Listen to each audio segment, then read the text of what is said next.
नमस्कार दोस्तों, LSL online classes में आपका स्वागत है। दोस्तों, जो प्यार और सपोर्ट आपने हमारे इस चैनल को दिया है उसका मैं तहे दिल से थैंक्स करना चाहता हूं। दोस्तों, आज की जो हमारी वीडियो है ये एडमिनिस्ट्रेटिव लॉ के ऊपर है। इसमें हम एडमिनिस्ट्रेटिव लॉ से रिलेटेड अप्रॉक्स 50 एमसीक्यूज डिस्कस करेंगे। तो दोस्तों, ज़्यादा समय बर्बाद ना करते हुए चलिए अपनी वीडियो पे चलते हैं। तो दोस्तों, हमारा जो फर्स्ट क्वेश्चन है वो है the constitution is the rule of law and that no one can rise above the rule of law in the constitution was held in. तो दोस्तों, ये जो स्टेटमेंट है ये किस केस में कही गई है? तो दोस्तों, इसका जो करेक्ट ऑप्शन है वो है option A, ADM Jabalpur versus SK Shukla case में। चलिए दोस्तों, अगला क्वेश्चन देखते हैं। What are the basic brick of the foundation of administrative law? तो दोस्तों, इसका जो करेक्ट आंसर है वो है ऑप्शन सी, 1 2 3 4 यानी कि सभी। तो एक बार दोस्तों देख लेते हैं। तो दोस्तों, इसका जो फर्स्ट है उसमें दिया to check abuse of administrative power, to ensure impartial determination of dispute by officials, to protect from इनोशिया, atrophy and corruption of the administration, to make those who exercise public power accountable to the public। तो दोस्तों, ये चारों ही जो चीज़ें हैं ये हमारी बेसिक ब्रिक हैं, फाउंडेशन है एडमिनिस्ट्रेटिव लॉ की। चलिए दोस्तों, अगला क्वेश्चन देखते हैं। Delegated legislation means. तो दोस्तों, इसका जो करेक्ट ऑप्शन होगा वो होगा option A, all law making which take place within the legislature and is expressed as rule, regulation and order ETC। तो दोस्तों, जो करेक्ट ऑप्शन है हमारा इसका वो है ऑप्शन ए। चलिए दोस्तों, अगला क्वेश्चन देखते हैं। Other name of delegated legislation is. तो दोस्तों, डेलीगेटेड लेजिस्लेशन का दूसरा नाम क्या है? तो दोस्तों, इसका जो करेक्ट ऑप्शन है वो है ऑप्शन बी, सबऑर्डिनेट लेजिस्लेशन। चलिए दोस्तों, अगला क्वेश्चन देखते हैं। Delegated legislation is recognised by the constitution of India under which article? तो दोस्तों, इसका जो करेक्ट ऑप्शन होगा वो होगा ऑप्शन बी, आर्टिकल 13। तो दोस्तों, जो हमारा आर्टिकल 13 है ये डेलीगेटेड लेजिस्लेशन की बात करता है। चलिए दोस्तों, अगला क्वेश्चन देखते हैं। What does the doctrine delegatus non protest delegate means? तो दोस्तों, ये एक लीगल टर्म है, इसका मतलब हमसे पूछा गया है। तो उसका जो करेक्ट आंसर है वो है option A, a delegated can not further delegates its power to any other agency. चलिए दोस्तों, अगला क्वेश्चन देखते हैं। Under which case the supreme court of India has held that a law can not be enforce unless published. तो दोस्तों, ये जो statement है ये किस केस में कही गई है? तो दोस्तों, इसका जो करेक्ट ऑप्शन है वो है ऑप्शन डी, हरला वर्सेस स्टेट ऑफ राजस्थान। चलिए दोस्तों, अगला क्वेश्चन देखते हैं। Section 23 of general clause act 1897 is. तो दोस्तों, जो करेक्ट ऑप्शन है वो है option D, all of the above. तो जो हमारा सेक्शन 23 है जनरल क्लॉज एक्ट का वो इन तीनों की ही बात करता है। तो दोस्तों, एक बार देख लेते हैं क्या क्या है। हमें ए में दे रखा है the rule be published in draft from in gazette. Option B, objection and suggestion be invited by a specific date mention therein. Option C, those objection and suggestion be considered by rule making authority. तो दोस्तों, ये तीनों ही जो हैं हमारे section 23 में दिए गए हैं। चलिए दोस्तों, अगला क्वेश्चन देखते हैं। What does substantive ultra vires means? तो दोस्तों, सब्सटेंटिव अल्ट्रा वायरस का मतलब क्या होता है? तो दोस्तों, इसका जो करेक्ट ऑप्शन है वो है option C, both A and B. चलिए एक बार देख लेते हैं।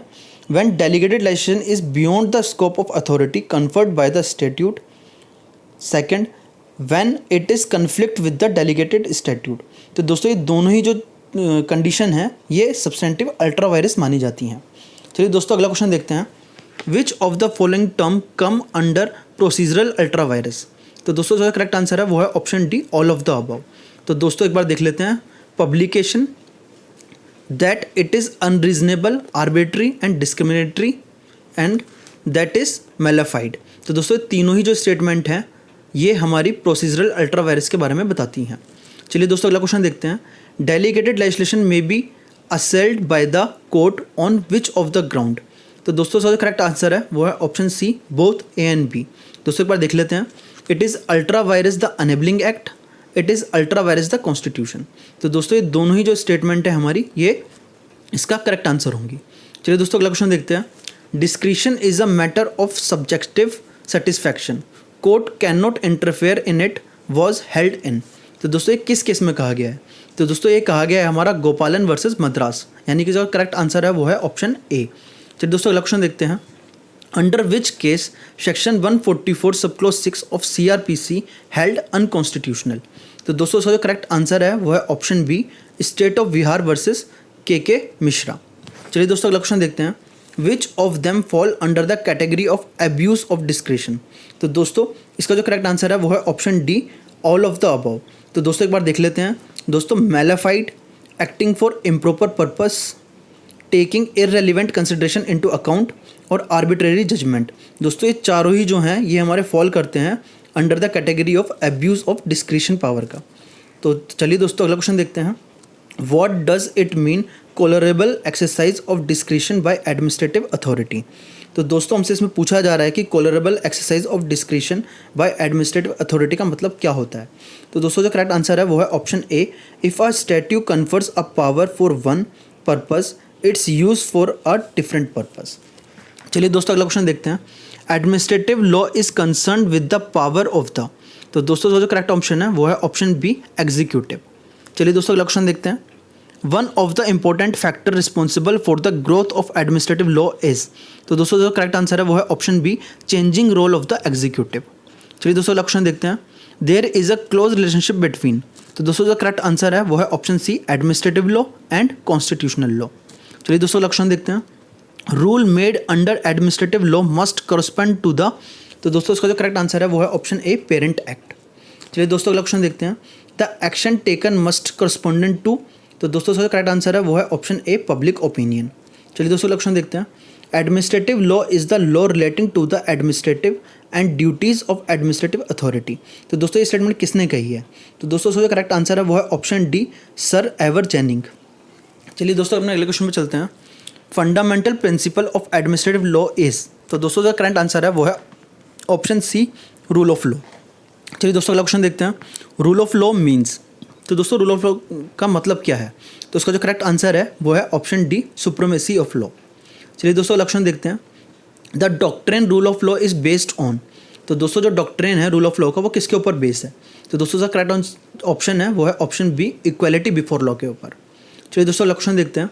Rule of law put effective control over the power of. तो दोस्तों जो रूल ऑफ लॉ है वो इफेक्टिव कंट्रोल करता है किसकी पावर के ऊपर। तो उसका जो करेक्ट आंसर है वो है ऑप्शन बी, एग्जीक्यूटिव। चलिए दोस्तों लक्षण देखते हैं। No person can be arrested और made to suffer except by.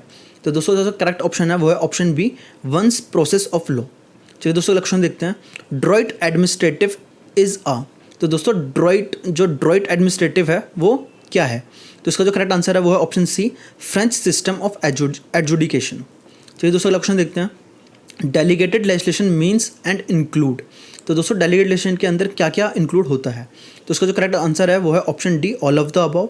तो दोस्तों एक बार देख लेते हैं कि डेलीगेटेड लेजिस्लेशन के अंदर क्या क्या आता है। तो ऑर्डर्स, रूल्स एंड रेगुलेशंस और बाय लॉज, ये तीनों ही जो हैं आपके डेलीगेटेड लेजिस्लेशन के अंदर आते हैं। चलिए दोस्तों लक्षण देखते हैं। The reason for the growth of delegated legislation are. तो दोस्तों करेक्ट आंसर है वो है option C, both A and B. दोस्तों देख लेते हैं एक बार। ए में दिया हुआ है parliamentary could not afford time and be certain legislation are bit technical. चलिए दोस्तों लक्षण देखते हैं। Subordinate legislation means.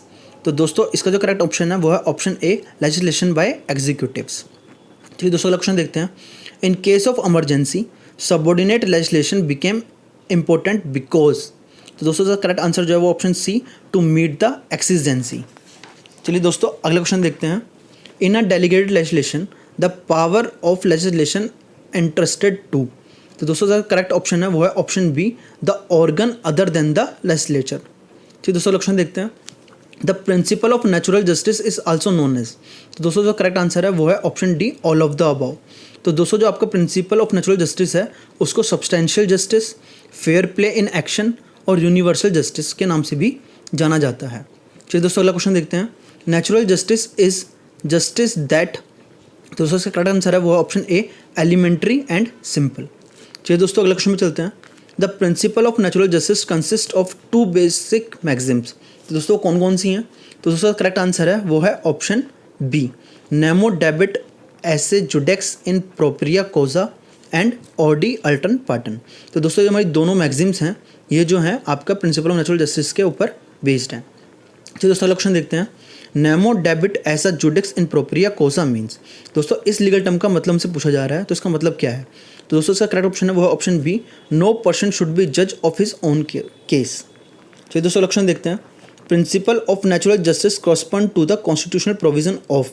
तो दोस्तों ये क्वेश्चन रिपीट हो चुका है, जिसका करेक्ट आंसर है वो है option C, right to equality. चलिए दोस्तों अगला क्वेश्चन देखते हैं। Audi alteram partem means. तो दोस्तों जो ऑडी अल्टर पार्टन हमारी मैगजीम्स हैं, इसका मतलब क्या है? तो दोस्तों इसका करेक्ट ऑप्शन है वो है option B, everyone should be heard before being condemned. चलिए दोस्तों अगला क्वेश्चन देखते हैं। In French system there are 2 types of court. तो दोस्तों कौन कौन से हैं? तो इसका करेक्ट आंसर है वो है option C, administrative court and the ordinary court. चलिए दोस्तों अगला क्वेश्चन देखते हैं। Tribunals means. दोस्तों ट्रिब्यूनल्स का मीन्स क्या होता है? तो दोस्तों करेक्ट आंसर है वो है option B, bench of the court. चलिए दोस्तों अगला क्वेश्चन देखते हैं। Tribunal find its mention in which article of the Indian constitution. तो दोस्तों इसका करेक्ट ऑप्शन है वो है ऑप्शन बी, आर्टिकल 136। चलिए दोस्तों नेक्स्ट क्वेश्चन देखते हैं। Tribunal consist by the. तो दोस्तों ट्रिब्यूनल कॉन्स्टिट्यूटेड बाय द। तो दोस्तों जो ट्रिब्यूनल है उसको कौन कॉन्स्टिट्यूट करता है?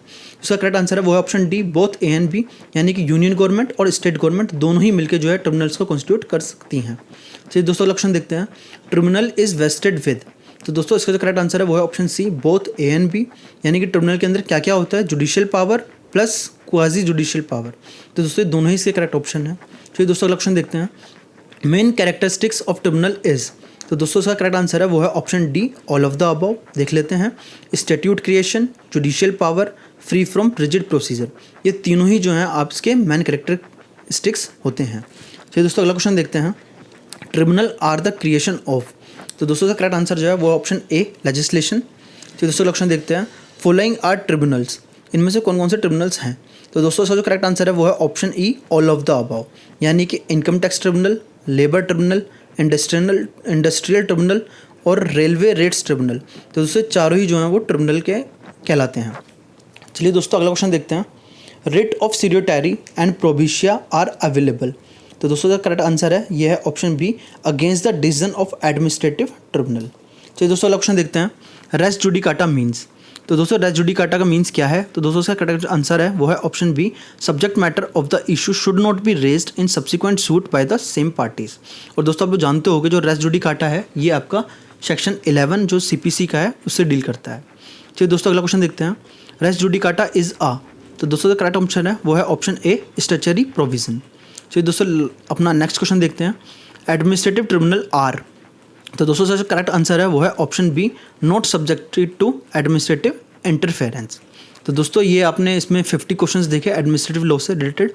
दोस्तों आजकल आपको पता होगा कि जो LLB के एग्ज़ाम होते हैं उसमें भी आपके कुछ क्वेश्चन जो हैं वो MCQ पूछ लिए जाते हैं। और जो एडमिनिस्ट्रेटिव लॉ है ये हमारा LLB के अंदर एक सब्जेक्ट होता है। तो ये वीडियो LLB वाले बच्चों के लिए बहुत इंपॉर्टेंट है। बाकी कोई भी आप जुडिशरी एग्ज़ाम दे रहे हो, UGC नेट की तैयारी कर रहे हो, तो उसमें भी ये वीडियो आपकी बहुत हेल्पफुल साबित होगी।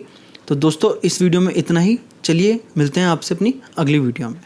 थैंक यू दोस्तों।